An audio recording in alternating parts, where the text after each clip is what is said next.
আমার দিলেরি রাসূল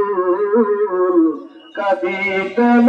মাতার মায়া লা ইলাহা লা ইলাহা লা ইলাহা ইল্লাল্লাহ লা ইলাহা লা ইলাহা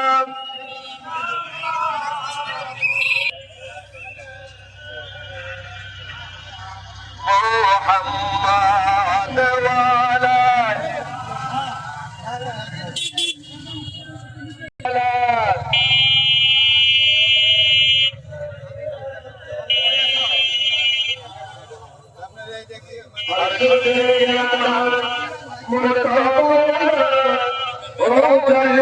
Rasulullah